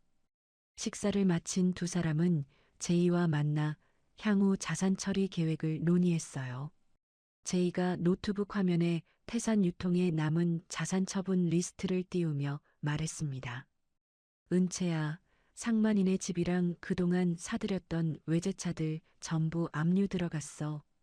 거기서 환수된 돈으로 예전에 태산 유통한테 돈 떼었던 하청업체 사장님들 보상금부터 우선적으로 지급할 계획이야. 이게 바로 네가 원하던 정의로운 마무리 맞지? 은채는 제이의 손등을 가볍게 다독이며 고마운 마음을 전했죠. 응, 제이야. 정말 고마워. 우리 아빠가 하늘에서 보셨다면 정말 기뻐하셨을 거야. 부당하게 모은 재산은 다시 고통받던 사람들에게 돌아가야지. 그리고 마석구의 횡포에 눈물 흘렸던 상인들도 우리가 돌봐줘야 해. 비슷한 시각 옥분이 살던 호화빌라 입구에는 법원에서 나온 집행관들이 가득했어요. 옥분이 아끼던 명품 가방들과 외제차 시트에는 빨간색 압류 딱지가 빈틈없이 붙었습니다. 옥분은 바닥에 주저앉아 압류 딱지를 손톱으로 긁어 떼어내려 발버둥을 쳤죠. 집행관이 옥분의 어깨를 밀쳐내며 엄중한 목소리로 경고했어요. 사모님, 이러시면 공무집행방해로 가중 처벌됩니다. 이미 이 집의 모든 소유권은 설원그룹으로 적법하게 이전되었으니 오늘 해가 지기 전까지 개인 짐을 모두 빼서 나가주셔야겠습니다. 옥부는 자신의 화려했던 삶이 먼지처럼 흩어지는 것을 보며 목을 놓아 절규했습니다. 기태 역시 취업시장에서 영구 퇴출당했다는 통보를 받고 술병을 든 채 빗물 고인 거리를 방황하는 처량한 신세가 되었죠. 그들이 상견례 자리에서 은채 모녀를 향해 던졌던 비릿한 비웃음은 이제 고스란히 그들의 가슴에 지울 수 없는 낙인이 되어 박히고 있었어요. 해질녘 은채와 설아는 노을이 붉게 타오르는 공원 산책로를 천천히 걸었습니다. 설아가 은채의 어깨를 감싸 안으며 평온한 목소리로 말을 건넸죠. 은채야, 이제는 알겠지? 진정한 품격은 무엇을 손에 쥐었느냐가 아니라 그 손으로 누구의 눈물을 닦아주느냐에서 나오는 거란다. 오늘 네가 보여준 당당함과 배려가 바로 설원그룹의 새로운 역사가 될 거야. 앞으로도 그 마음 변치 말고 늘 낮은 곳을 살피는 사람이 되거라. 은채는 엄마의 말씀을 가슴 깊이 새기며 노을빛에 반짝이는 아빠의 시계를 내려다봤어요. 이제 두 모녀 앞에는 파괴적인 복수 대신 더 나은 세상을 향한 찬란하고 당당한 행보가 기다리고 있었습니다. 그들이 비웃던 걷는 행위는 이제 세상에서 가장 고귀한 승리자의 행진이 되었죠. 태산 유통의 잔재는 노을 속으로 사라지고 은채와 설아의 새로운 시대가 비로소 찬란하게 막을 올렸어요. 두 사람의 얼굴에는 세상 그 무엇보다 값진 진실한 승자의 미소가 피어올랐습니다. 모든 폭풍우가 지나가고 평온한 일상이 찾아온 듯했던 한 달 뒤의 어느 새벽이에요. 승리의 기쁨에 취해 방심하고 있던 은채의 일상 위로 다시금 시커먼 죽음의 먹구름이 소리 없이 몰려들기 시작했습니다. 도심 외곽에 버려진 지하 창고, 곰팡이 냄새가 진동하는 어둠 속에서 감옥을 탈출해 수배 중이던 마석구가 비릿한 담배 연기를 안개처럼 내뿜고 있어요. 그의 앞에는 며칠째 씻지도 못해 초라한 몰골을 한 옥분과 기태가 마치 유일한 구원자라도 만난 듯 마석구의 바짓가랑이를 붙잡고 매달려 있었죠. 마석구가 가죽 장갑을 낀 손으로 기태의 뺨을 가볍게 툭툭 치며 가래 끓는 목소리로 속삭였어요. 고기태 씨, 억울해서 잠이나 제대로 오겠어? 저 모녀는 지금 펜트하우스에서 스테이크 썰면서 당신들 비웃고 있는데 당신들은 여기서 쥐새끼처럼 컵라면이나 끓여 먹고 있으니 말이야. 내가 마지막 기회를 주려고 하는데 이번에도 겁쟁이처럼 굴면서 도망칠 건가? 기태는 충혈된 눈을 번뜩이며 마석구의 구두 끝을 꽉 움켜쥐었습니다. 기태가 이빨을 득득 깔며 마석구를 향해 처절하게 내뱉었죠. 시키시는 건 무엇이든 하겠습니다. 강은채 그년 때문에 우리 집안이 풍비박산나고 아버지는 감옥에 갔어요. 제 손으로 직접 그년의 목을 조를 수만 있다면 악마한테 영혼이라도 팔겠습니다. 말씀만 하세요, 사장님. 제가 무엇을 하면 되겠습니까? 기태의 목소리에는 예전의 다정함은 흔적도 없이 사라진 채 오직 비뚤어진 복수심과 탐욕만이 가득 차올라 있었어요.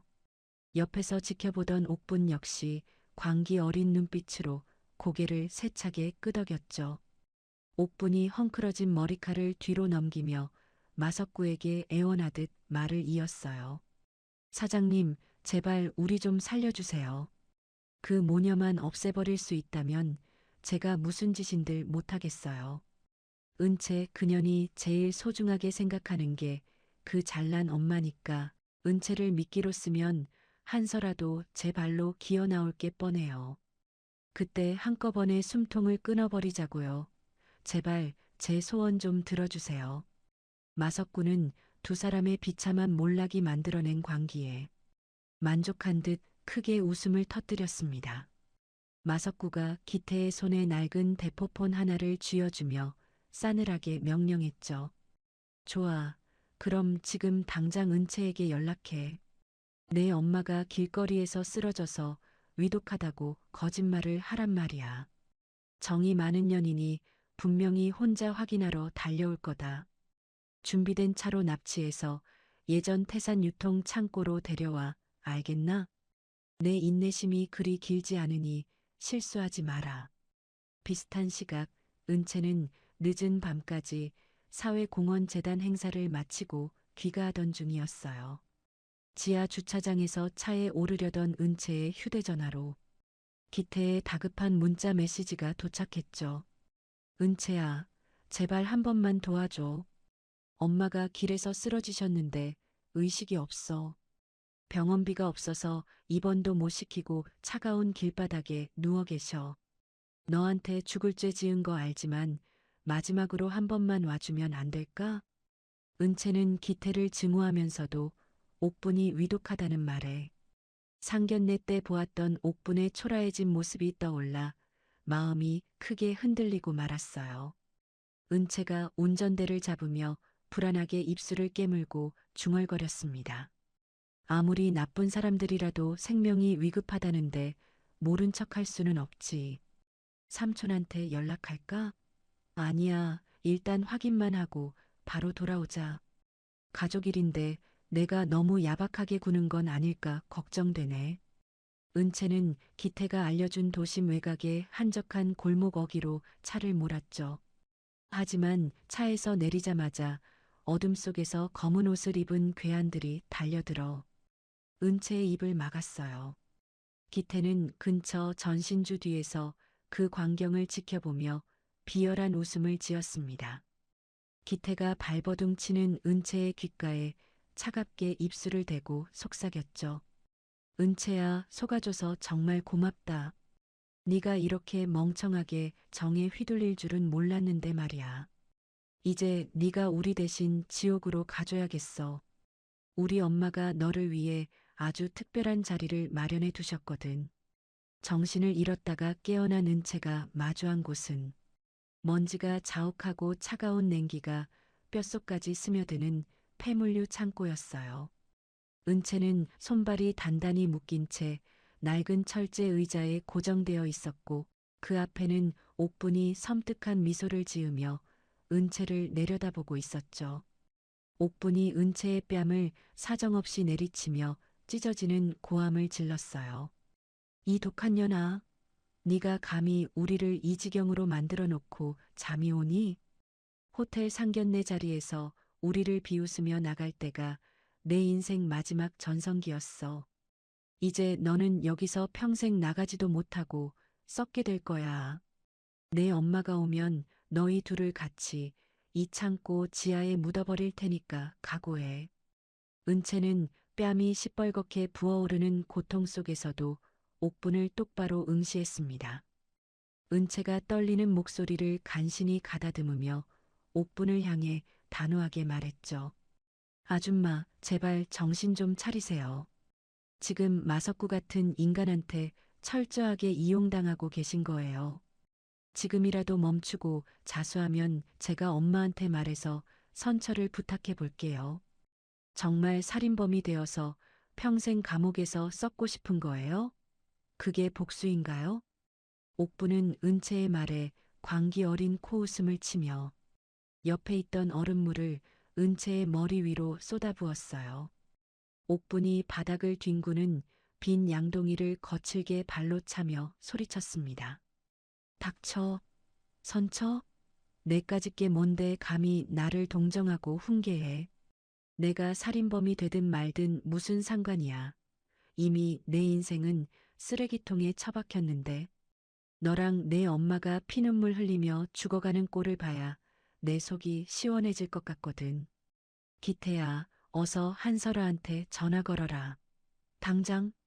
그 시각 설아는 은채가 귀가 시간 한참이 지나도록 연락이 안 된다는 보고를 받고 얼굴이 흙빛으로 변했죠. 설아는 직감적으로 무언가 거대한 음모가 시작되었음을 깨닫고 한도준과 제의를 즉시 소집했어요. 설아가 떨리는 손으로 책상 모서리를 꽉 짚으며 한도준에게 절박하게 물었습니다. 도준아, 은채가 연락이 두절됐다. 마석구가 탈옥했다는 소식은 아까 들었지? 분명히 그 인간이 은채를 데려간 게 틀림없어.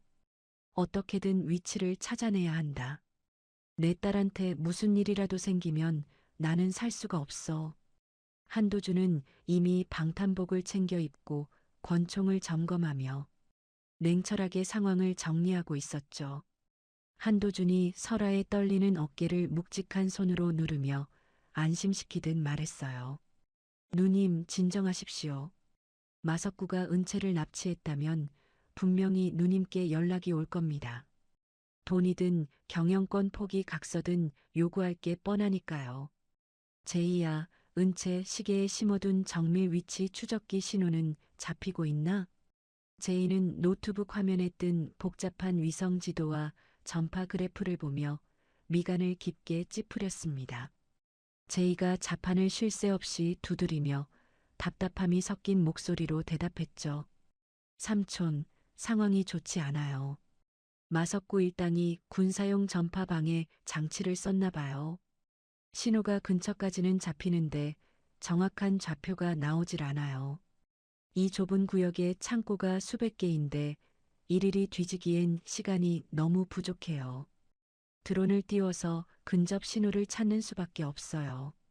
그때 설아의 전용 휴대전화로 발신 번호 제한 표시가 뜬 화상 통화 요청이 들어왔어요. 화면 너머에는 결박된 채 차가운 물에 젖어 온몸을 떨고 있는 은채의 처참한 모습이 비춰졌습니다. 마석구의 흉측한 얼굴이 화면 중앙에 나타나며 비릿하게 웃었죠. 한설아 회장님, 따님이 아주 예쁘게 떨고 있네요. 은채를 살리고 싶으면 1시간 내로 경영권 포기 각서랑 해외 비자금 계좌 비밀번호 가지고 혼자서 지정된 장소로 와. 경찰 부르거나 꼼수 부리는 순간 이 창고는 따님과 함께 공중분해될 거니까 선택 잘해. 설아는 화면 속 은채의 고통스러운 표정을 보며 심장이 갈기갈기 찢어지는 아픔을 느꼈어요. 하지만 설아는 울음을 억지로 삼키며 마석구를 향해 서늘한 분노를 담아 대꾸했습니다. 마석구, 네가 원하는 건 결국 돈과 설원그룹의 권력이지? 내 딸 몸에 털끝 하나라도 건드리면 너는 그 돈 구경도 못하고 죽게 될 거다. 약속 장소 보내. 내가 지금 당장 갈 테니까. 단 내 딸이 무사하다는 걸 1분마다 확인시켜라. 전화가 끊기자 설아는 망설임 없이 자리에서 일어나 외투를 집어들었죠. 한도준이 설아의 앞을 가로막으며 단호하고 단단한 목소리로 말했어요. 누님, 혼자 가시는 건 적들의 아가리 속으로 뛰어드는 자살 행위입니다. 저와 보안팀이 적당한 거리를 두고 뒤를 밟겠습니다. 제이가 드론으로 근거리 해킹을 시도할 테니 시간을 최대한 벌어주세요. 은채는 제 목숨을 걸고 반드시 구해낼 겁니다. 약속합니다. 설아는 도준의 손을 꽉 잡으며 결연한 표정으로 고개를 끄덕였어요. 설아가 차 문을 열며 비장한 각오가 섞인 목소리로 마지막 지시를 내렸습니다. 도준아, 나는 지금 회장이 아니라 엄마로서 내 딸을 구하러 가는 거다. 네가 내 뒤를 든든하게 지켜줄 거라 믿는다. 제이야, 모든 장비를 총동원해서 어떻게든 방해 장치를 무력화시켜라. 이제 우리 가족의 모든 운명을 건 마지막 싸움을 시작하자꾸나. 설아의 차량은 칠흑 같은 어둠을 뚫고 마석구가 지시한 장소로 거침없이 달려나갔죠. 창밖으로는 다시 차가운 빗방울이 유리창을 때리기 시작했고 설아의 눈동자에는 딸을 구하겠다는 간절함과 악인들을 향한 서늘한 복수심이 가득했어요. 지옥 같은 창고 안에서 은채는 공포에 떨면서도 엄마가 자신을 반드시 구하러 올 것임을 믿으며 입술을 지그시 깨물었습니다. 광기에 젖은 옥분과 기태, 그리고 탐욕에 미친 마석구의 칼날 앞에 설아는 자신의 목숨을 건 위험천만한 최후의 도박판으로 스스로 걸어 들어갔죠. 모든 것을 건 이 밤의 끝에 누가 승리의 미소를 짓게 될지 폭풍전야의 무거운 정막이 도심 전체를 숨막히게 짓누르고 있었어요. 장대비가 쏟아지는 도심 외곽의 폐공장 부지 근처에는 서치라이트 하나 없는 칠흑 같은 어둠이 무겁게 깔려 있어요. 설아는 비장한 표정으로 검은색 세단에서 내려 빗속을 성큼성큼 걸어갔습니다. 진흙 탕물이 설아의 값비싼 구두를 더럽히고 옷깃을 차갑게 적셨지만 설아의 머릿속에는 오직 하나, 딸인 은채를 구해야 한다는 일념뿐이었죠. 약속 장소인 낡은 컨테이너 앞에 서자 기다렸다는 듯 문이 열리며 마석구가 부하들을 대동하고 나타났어요. 마석구가 비릿한 웃음을 지으며 설아를 위아래로 훑어보고는 비아냥거렸습니다. 역시 설원그룹의 한설아 회장님답네. 배짱 하나는 알아줘야겠어. 딸 목숨 앞에서는 그 잘난 자존심도 다 던지고 여기까지 혼자 나타나고 말이야. 자, 내가 시킨 서류들은 다 챙겨왔겠지? 시간이 1분 지날 때마다 은채 손가락이 하나씩 위험해질 텐데 말이야. 어서 내놔. 설아는 품속에서 두툼한 가죽 가방을 꺼내 보이며 차가운 목소리로 대답했죠. 마석구, 네가 원하는 건 이 서류와 해외 계좌 비밀번호잖아. 내 딸은 어디 있어? 당장 내 눈앞에 데려와. 내 눈으로 은채가 무사한 걸 확인하기 전까지는 절대로 가방을 넘길 수 없어. 어디서 개수작이야. 당장 은채를 내 눈앞에 데려오란 말이야. 설아의 목소리는 거센 빗소리를 뚫고 컨테이너 주변을 강렬하게 울려 퍼졌어요. 마석구는 혀를 차며 무전기에 대고 누군가에게 짧고 거칠게 명령을 내렸습니다.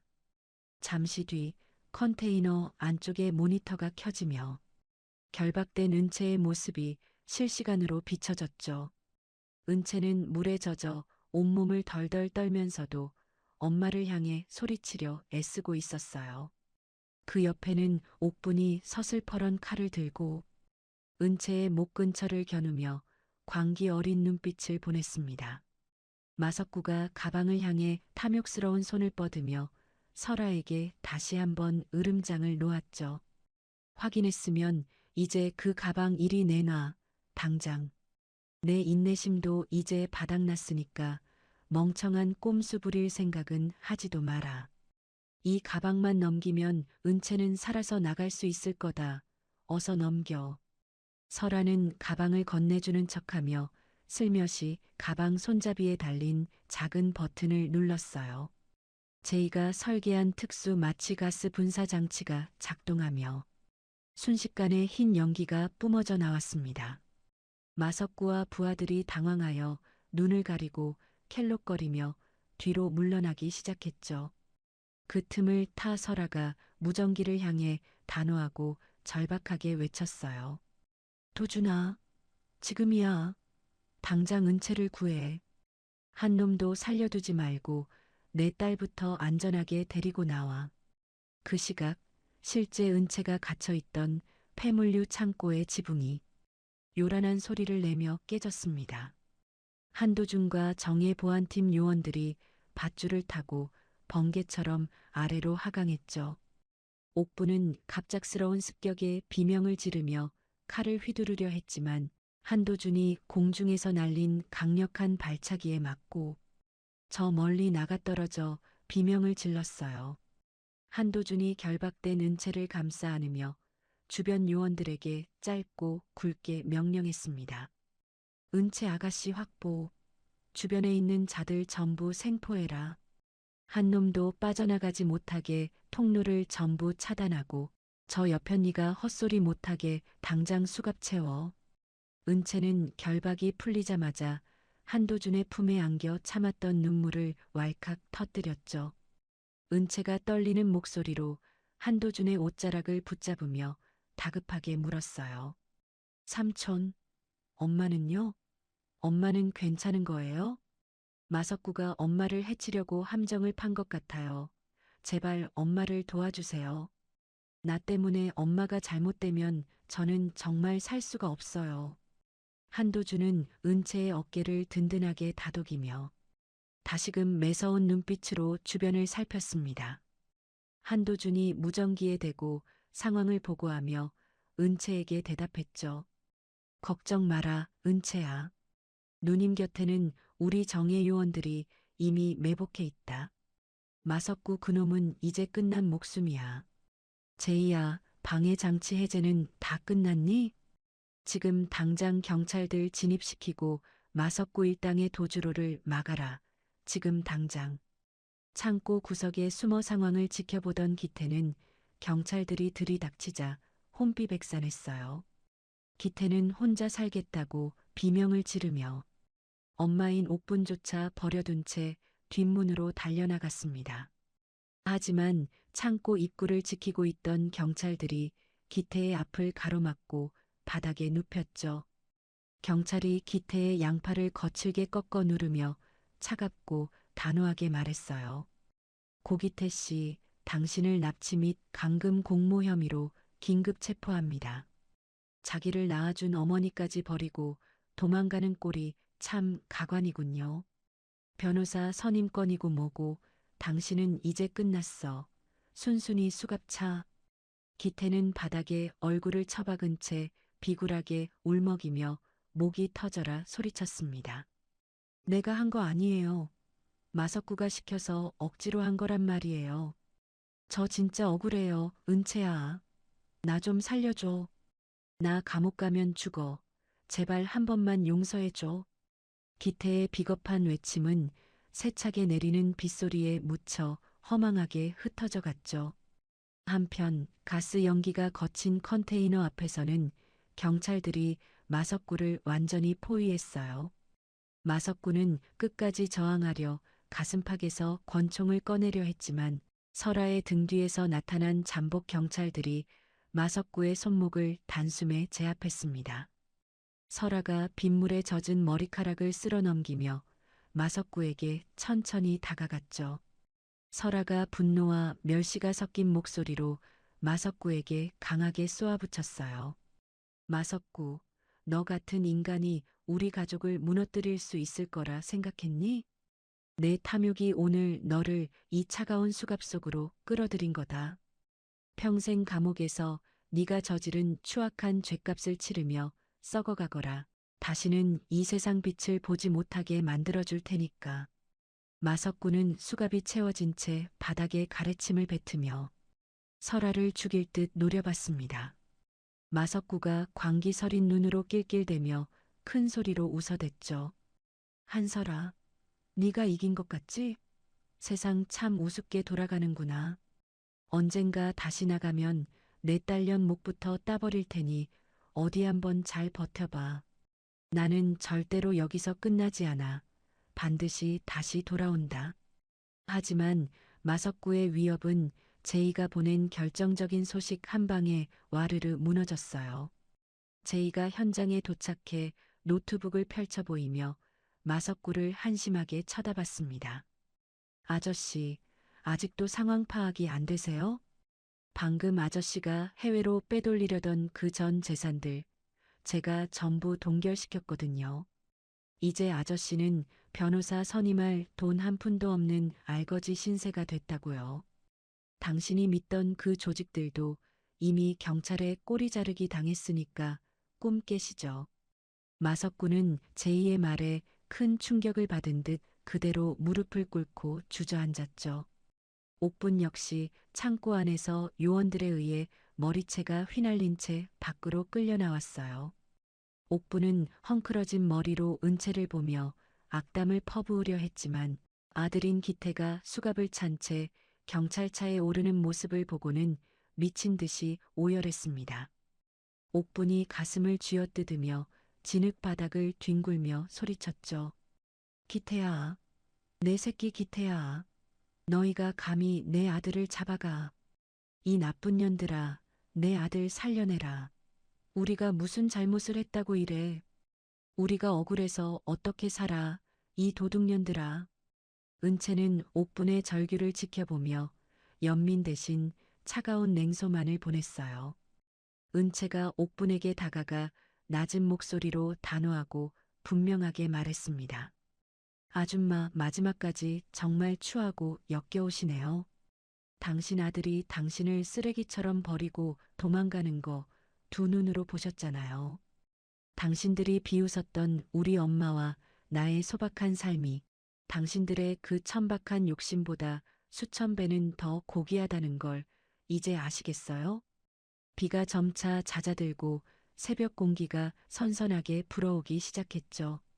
설아와 은채는 경찰서 앞 마당에서 드디어 서로의 얼굴을 마주보게 되었어요.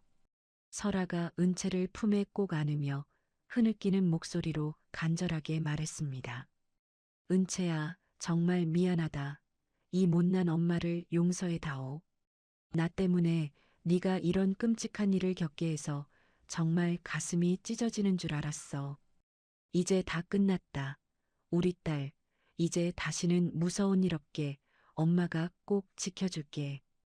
은채는 엄마의 따뜻한 품 안에서 안도의 숨을 내쉬며 고개를 저었죠. 은채가 엄마의 젖은 얼굴을 손으로 닦아주며 밝게 웃으며 대답했어요. 아니에요. 엄마, 저는 정말 괜찮아요. 울지 마세요. 저 이번에 정말 많이 배웠어요. 우리가 얼마나 소중한지도요. 이제 그 나쁜 사람들 다 벌 받게 됐으니까 우리 이제 진짜 행복하게 살아요. 엄마랑 나랑 맛있는 거 먹으러 가요. 삼촌이랑 제이랑 다 같이요.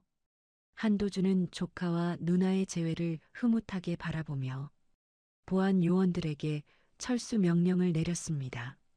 제이 역시 노트북을 가방에 넣으며 은채에게 다가와 쑥스럽게 말을 건넸죠. 은채야, 정말 다행이야. 너 얼굴 보니까 이제 살 것 같다. 너 잘못됐으면 나 정말 이 세상 전부 다 해킹해서 망가뜨렸을 거야. 이제 마음 편히 쉬어. 내가 내 주변 경호는 예전보다 100배는 더 신경 쓸게. 모든 위험 요소가 사라진 뒤 현장에는 정의로운 승리의 기운이 가득 감돌았어요. 납치와 폭력으로 모든 것을 되찾으려 했던 악인들은 결국 자신들이 판 함정에 빠져 스스로를 파멸의 구렁텅이로 몰아넣었습니다. 설아는 딸의 손을 꼭 잡고 경찰서를 나오며 저 멀리 떠오르는 새벽녘의 희미한 빛을 고요하게 응시했죠. 그 빛은 길었던 어둠의 터널을 지나온 모녀에게 보내는 세상의 따뜻한 축복이자 새로운 시작을 알리는 희망의 신호탄이었어요. 두 사람은 서로를 향해 미소 지으며 더 이상 누군가의 비웃음에 상처받지 않는 단단한 마음으로 발걸음을 옮겼습니다. 가장 낮은 곳에서 겪은 수모가 가장 높은 곳에서의 정의로운 결말로 완성되는 순간이었죠. 모든 악연의 고리는 끊어졌고 오직 진실한 사랑과 신뢰만이 남았어요. 모든 폭풍우가 지나가고 세상이 다시 평온한 빛을 되찾은 지도 어느덧 1년이라는 시간이 훌쩍 흘러갔어요. 1년 전 모녀가 무시당하며 걸어 들어왔던 라온 호텔의 대연회장은 오늘 그 어느 때보다 화려하고 웅장한 꽃장식으로 가득 채워져 있습니다. 설원그룹의 새로운 회장으로 취임하는 은채를 축하하기 위해 정계와 재계의 거물들이 앞다투어 연회장 안으로 모여들고 있죠. 은채는 아빠가 남겨주신 은색 시계를 손목에 정성스럽게 차고 우아하면서도 단호한 눈빛으로 거울 속의 자신을 조심스럽게 응시했어요. 그때 정장을 말끔하게 차려입은 제이가 대기실 문을 두드리며 들어왔습니다. 제이가 은채에게 다가와 눈부신 미소를 지으며 다정하게 말을 건넸죠. 은채야, 아니 이제 강은채 회장님이라고 불러야 하나? 오늘 정말 눈부시게 아름답다, 은채야. 네가 이 자리에 서기까지 얼마나 많은 눈물을 흘렸는지 내가 다 아니까 오늘 이 취임식이 나한테도 정말 가슴 벅차게 느껴져. 은채는 제이의 손을 살며시 잡으며 고마운 마음을 눈빛으로 전했어요. 은채가 제이의 넥타이를 반듯하게 고쳐주며 부드럽게 대답했습니다. 제이 네가 없었다면 나는 아마 여기까지 오지도 못했을 거야. 앞으로 설원그룹의 기술 책임자로서 나를 더 많이 도와줘야 해, 제이야. 그리고 우리 아빠의 이름을 딴 장학재단 사업도 네가 말했던 대로 투명하고 정직하게 운영할 수 있게 곁에서 지켜봐줘. 제이는 은채의 손등에 가벼운 입맞춤을 남기며 든든한 목소리로 말을 이었죠. 걱정 마, 내 실력 알잖아. 세상에 그 어떤 나쁜 해커도 우리 재단의 돈을 건드리지 못하게 내가 다 막아줄게. 자, 이제 시간 다 됐다, 은채야.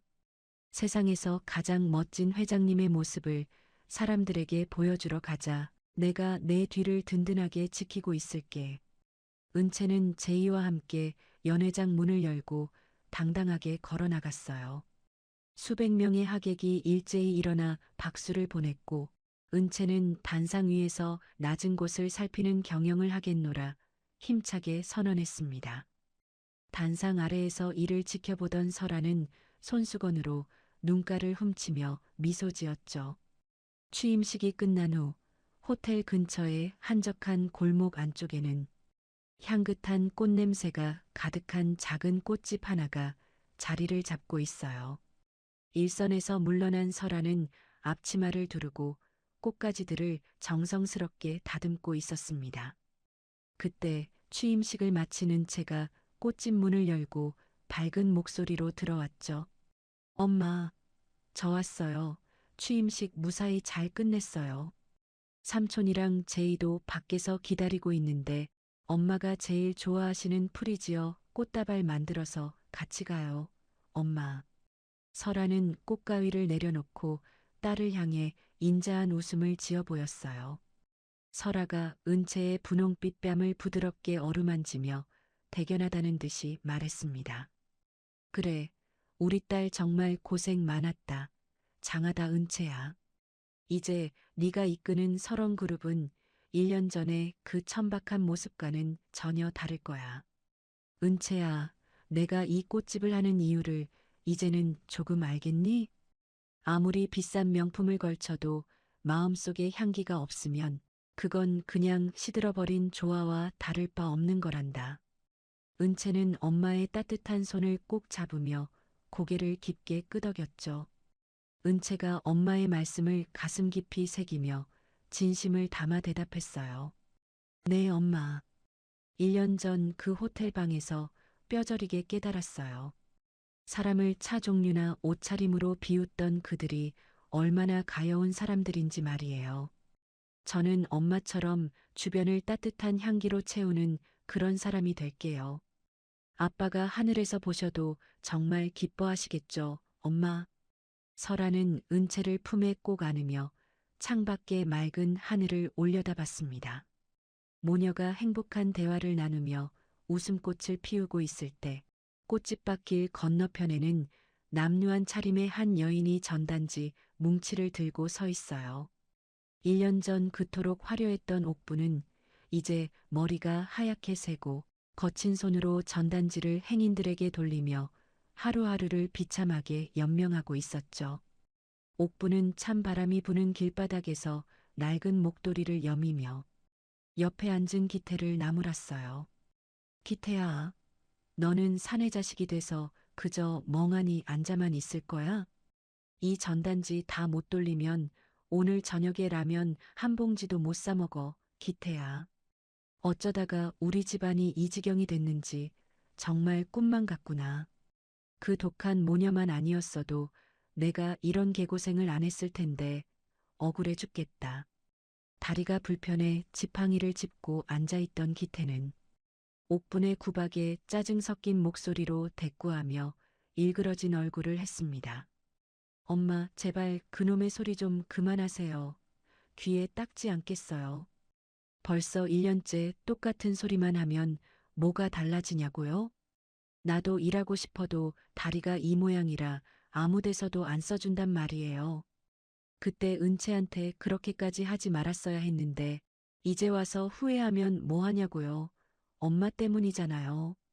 기태의 말에 옥부는 가슴을 쥐어뜯으며 길바닥에 주저앉아 오열하기 시작했죠. 옥분이 전단지를 바닥에 내팽개치며 서러운 목소리로 크게 외쳤어요. 내 팔자야. 내가 전생에 무슨 죄를 지어서 이런 꼴을 보는지 모르겠다. 명품 가방 들고 호텔 드나들던 게 엊그제 같은데 이제는 다리가 아파서 걷는 것도 지옥 같으니 원. 저기 저 화려한 호텔 전광판 좀 봐라. 저게 다 우리 거였어야 했는데 기태야. 옥분의 손가락이 가리킨 호텔 대형 전광판에는 은채의 취임 소식과 설원그룹의 사회공헌 소식이 화려하게 빛나고 있었어요.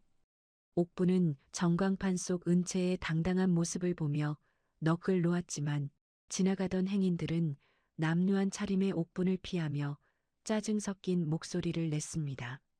한 행인이 전단지를 돌리려는 옥분을 거칠게 밀치며 소리쳤죠. 아줌마, 여기서 이렇게 통곡하고 있으면 길 막히잖아요. 정신 사나우니까 저기 구석으로 가서 우시든지 하세요. 아줌마. 멀쩡하게 생겨서 외길 한복판에서 이러고 계신데 정말 재수가 없으려니.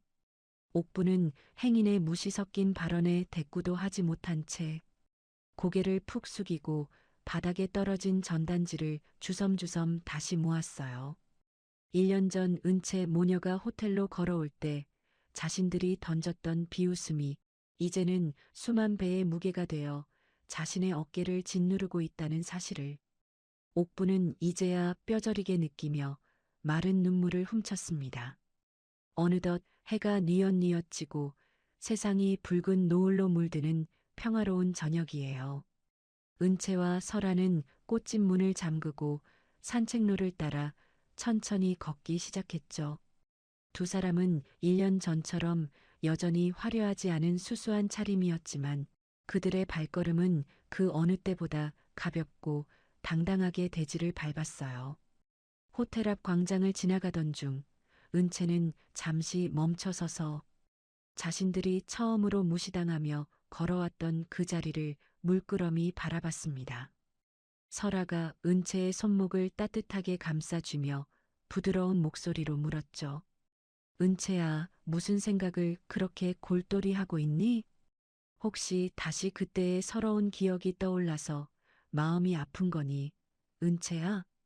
은채는 엄마를 향해 세상에서 가장 환한 미소를 지으며 고개를 가로저었어요.